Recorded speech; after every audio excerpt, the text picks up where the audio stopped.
He began taking me to the bars at nighttime all across Dallas-Fort Worth, and he would sell me to different men like a piece of property. He traded me off. I was 12 years old, and we were all chained to a metal twin-size bed, and they would just pick a child, and then you would have to service anywhere from 5 to 30 men in one night.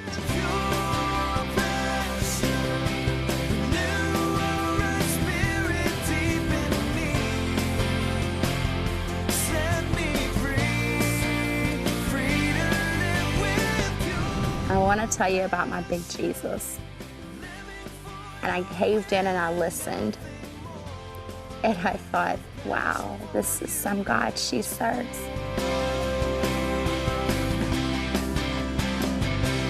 Welcome to Pure Passion. My name is Colette Burque. As you probably know, sex trafficking is big business around the world. Estimates are that between 1 and 300,000 underage children are being trafficked annually in the United States alone. One trafficked population that doesn't get a lot of press is the underground population of minor children. These are kids who are kidnapped or sold to traffickers by their own parents or guardians, and who are kept locked in warehouses and hidden rooms, forced to service 10 to 30 men every day. Melissa Woodward was one such child and is here to tell us what that world is like and what Jesus Christ wants to do about it. I had a close family member that was grooming me, and then in the 6th grade, I was yanked out of school, and I loved school. That was kind of like my escape, was school and reading books. And so when I was pulled out of school, he began taking me to the bars at nighttime all across Dallas-Fort Worth, and he would sell me to different men. Sometimes the acts of service would occur in my bedroom. Other times they would occur just outside the bar. And then sometimes strange men would take me to different places, and I would wake up drugged, not knowing what had happened or where I was.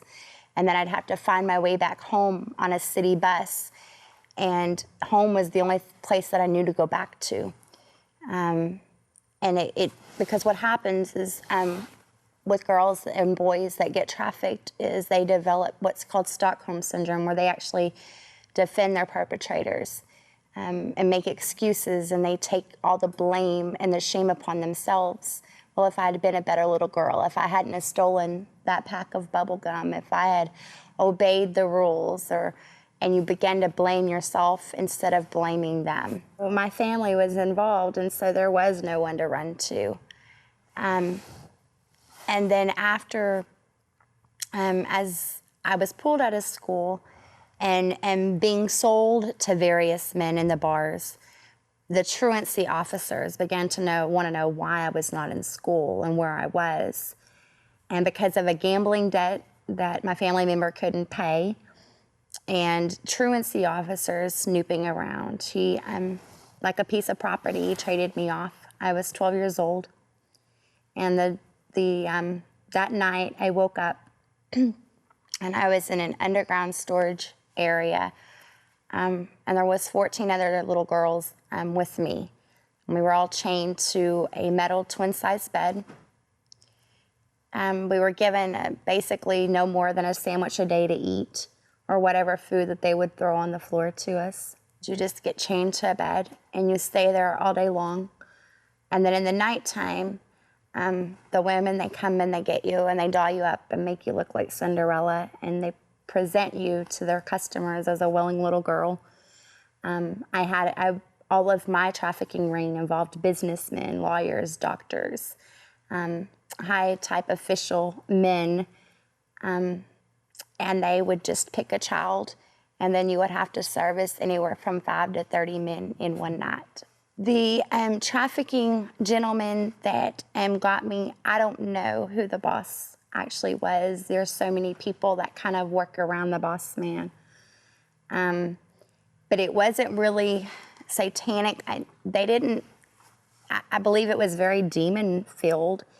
and they definitely were not men of God. But who they were, it's all I could remember is their faces. I never forget their faces, but I don't know their names. They use suitor names. Most often we call them daddy or we call them boyfriend. And that's what what our traffickers or the pimps are known as. And then they give us suitor names so that we never discover their true identity. So when we picked up by law enforcement, we can't tell who they are. And so underground, I would just, I kind of checked out. I kind of became a shell. I was numb. You're not allowed to talk to the other girls, but often I would like see the other kids and they would leave and never come back. And I knew what was happening. I knew that they weren't alive anymore, and that was really scary. So I just did the best I could. We were never allowed to say no, and there was nowhere to go or any place to run to.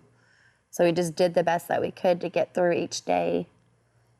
And then one night, after about 1.5 years of being underground, a man who was also what we'd know as a John, was one of my customers, had come in and said that he had the fantasy of watching a little girl burn to death. And so he took me and he poured kerosene from the waist down and struck a match. And I woke up, I don't even remember how many days later it was, but I woke up with a trash man or with a guy from the trash service saying, she needs help, I think she's still alive. And that's all I could kind of really remember him saying. And they took me to a hospital in Dallas. And that's where I was for almost a year. I went through reconstructive surgery to be made into a little girl again. After almost 30 reconstructive surgeries, I'm now looking at him, telling him that I've got to get out of here, that I can't go back to my family because they're not safe. And I was fearful that this would all happen again, and I thought that he was going to be like my saving angel. The guy who had rescued me would come up and visit the hospital. And so now I'm 14 and staying with a strange man who I don't know, and he was involved in a lot of bad stuff. And within a year's time, I was back out on the streets, and he was my new pimp.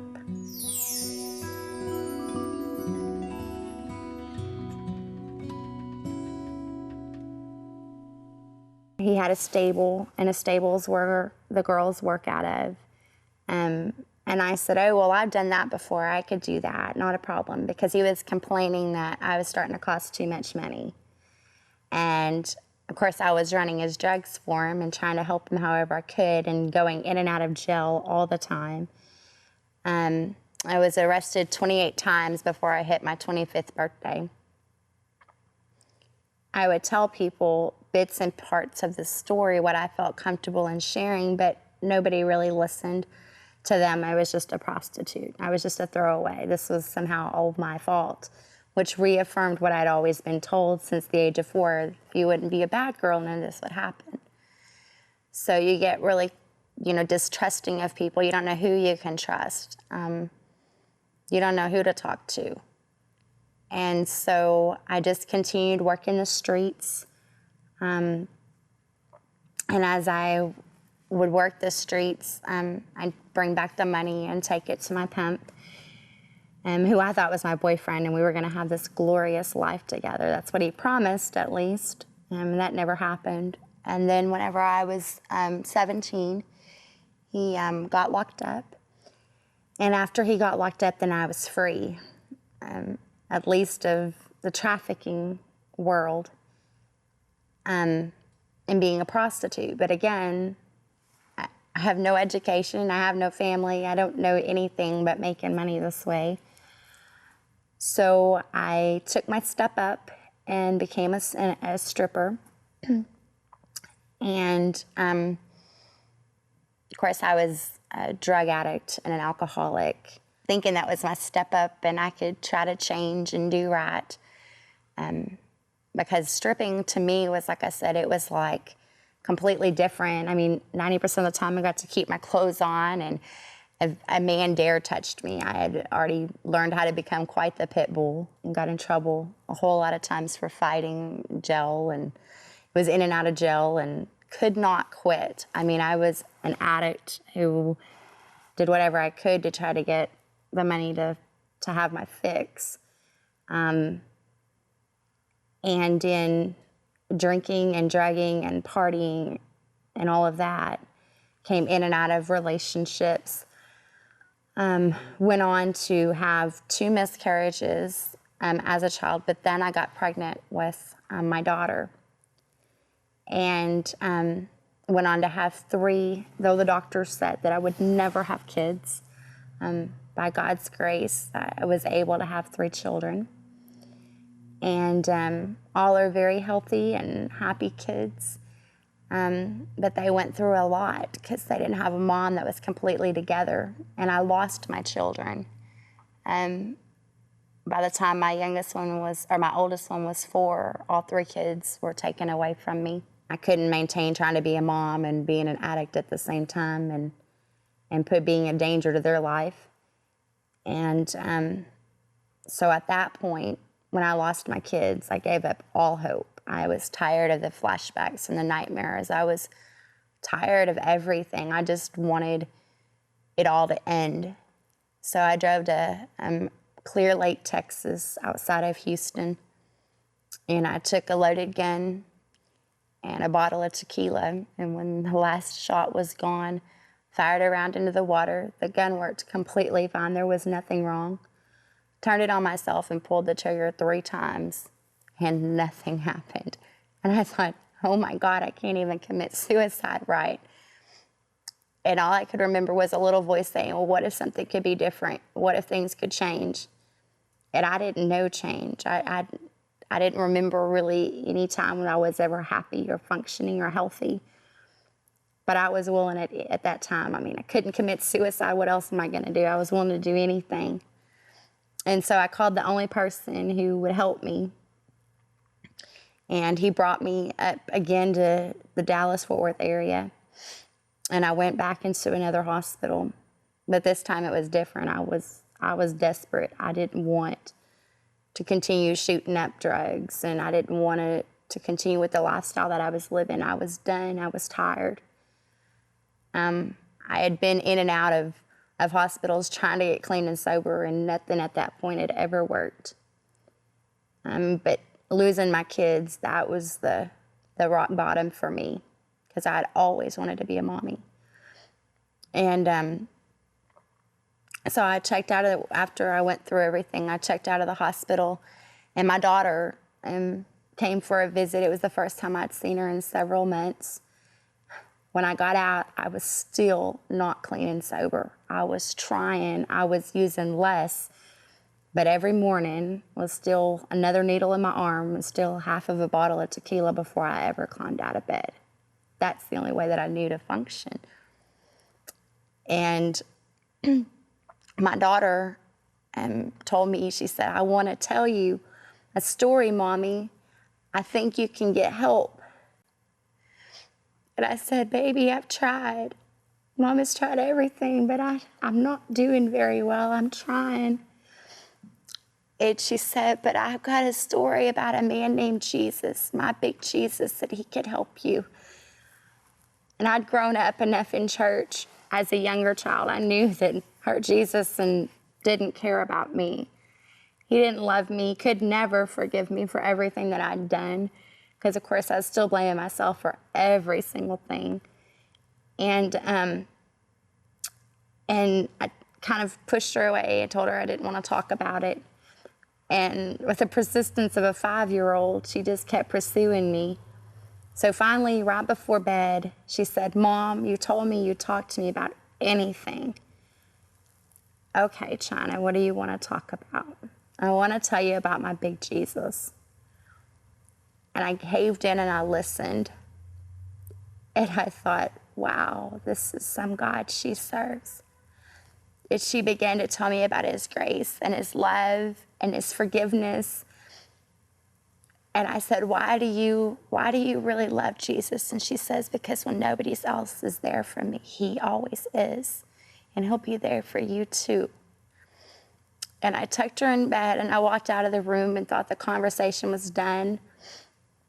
I was still not willing to give up the fact that here was this huge mess in my life, and I didn't really think that her Jesus could clean it up. And so I sat outside, and there was a thunderstorm coming down, and God began talking to my heart. And I said, God, I've got one question, man. Where have you been in all of this? Where have you been? Why has this happened to me? And I began seeing flashbacks, and he was showing me where he had been throughout everything and how my life could have purpose. And I thought, there's no way. And as he began just continuing to talk to me, and he told me, he said, I love you and you're my daughter. And I finally said, okay, God, if you're real, then you're gonna have to change me because I just can't do it anymore. I can't live this way anymore. And I took my booze and my paraphernalia and I laid him out in the middle of the rain, and I threw my hands up and began crying out to him to just fill me full. And the next morning when I woke up and I reached for my tequila and I reached for my needle, and for the first time I could ever remember, I didn't need it. And I thought, oh my God, there's really something about this guy named Jesus. And I had given my life to him, but I was just still, like I was mesmerized. How do you, after 20 years of addiction, starting at the age almost of 7 years old, I never remembered a day without it. And now all of a sudden it's gone. And so the only thing I knew how to do was, it was Sunday morning, and so I put on what clothes I had, which were not appropriate church clothes. And I grabbed my kids and we went to church. And but I knew that he had changed my life and nothing was gonna be the same. And over the years, he has just taken my passion, he's taken my pain, and from it birthed my passion. He's taken everything that the devil took from me and returned it tenfold. He gave me back my children. We have an amazing relationship today. He gave me the husband of my dreams. Everything that I should not have, he gave to me. And it's been amazing.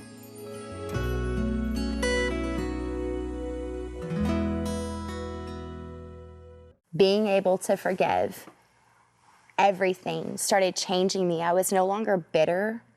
I was no longer angry and harsh. I wasn't, someone that I went from a woman who would hit you for looking at me the wrong way to, oh, have a good day. And as I began to, God began to soften my heart and transform me from the inside out. I wanted to still know, or, I continued to still dig a little bit here and there about human trafficking. I went home and I prayed and I said, God, what do you want to do with me? I want to start a dance ministry or help kids or do something. But I did not want to go back into human trafficking. That was the one thing I was like, no. And of course, that was the thing he told me. I want you to go and set the other captives free, or set captives free. And I said, God, I ain't doing it. You've got the wrong girl. You brought me from this, and now you want me to go back? I can't. And then I knew that it was my calling as he continued to poke and probe, and I didn't want to do it, though. And then finally, there was a testimony night at church. And I thought, wow, well, okay, I better get up and share about what God's doing in my life. And as I began just to share my testimony, no ministry was formed. And I was kind of working with other ministries that were doing human trafficking work. And I became public speaker on the topic. And but I still was not ready to go into the trenches. I was still not ready for everything. So it was bite-sized pieces. And then God told me, he said, I want you to do this. You've got enough people around you. You've got enough support, but there's no safe houses. So where are these kids going to go? They're going to go where you went, which was juvenile, and that was totally unacceptable to me. I was tired of watching girls go into the system and out of the system, because by then I was working with victims, and there was nowhere for them to go. And I wanted them to have everything that I didn't have. So slowly but surely, with the help of some officers and my new family, church members and my pastor and a bunch of other people just kind of rallying around me, slowly but surely I began to get more comfortable and more at ease. And then finally one day I grabbed a hold and took my calling and said, okay, we're going. But that was not, it didn't happen overnight. It was the one thing that I fought for about 1.5 years before I finally surrendered and said, okay, God, I'll start doing this. And then he told me he wanted me to get I was going to have a place for children. And I said, well, what am I going to do in a house for children? I don't know how to do that. I mean, still got a 6th grade education. Still didn't know really what I was doing. I'd never ran a nonprofit. I didn't know anything about nonprofits. And it was all very scary and new terrain.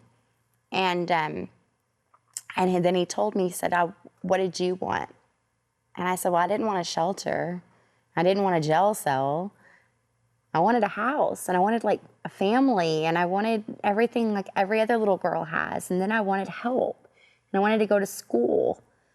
And as I began to create the list of things that I wanted, that's what I began to form to make Isaiah's house, where nightmares end and dreams come alive. We have an on-site school, counseling, medical care, house parents 24/7. And it's a place where they get to be a kid, and they get to work through what they've been through and realize that through Jesus Christ and only through Jesus Christ can they become an overcomer, because what he can do for me, he can do for all of them too. And so for the sake of one, works to prevent, rescue, and heal. And we spread awareness everywhere that we get the chance to. We let everybody know that the facts of what happens to children in America, and that it's not just happening overseas. That's the biggest thing, is everybody believes it happens elsewhere when it happens right here in our own backyards. 300,000 American children are sold every year into slavery, and the average age is 12 to 14 for a girl and 11 to 13 for a boy. And Texas, California, Nevada, and Florida are the largest states for human trafficking. But there's no help for these kids. We're completely privately funded. There's, other than us and some other organizations, there's some great organizations out there, but there's not a lot that's fighting on the front lines to rescue the children and to bring them to a home where they can get the help that they need. Church needs to know the truth. They need to know what's happening. The congregation, it's the pastor's responsibility to put this information out there, to not be afraid to speak about pornography and prostitution and sex trafficking in front of the pulpit and expose the real reality, so that these children and women who later become women can get the help that they need. There is no doubt about it. Sex trafficking is the human rights issue of our generation.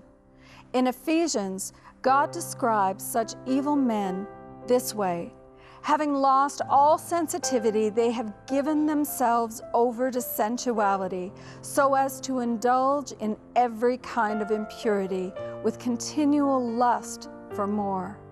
Where is the William Wilberforce of our day, who will speak up for those who are being kept in chains?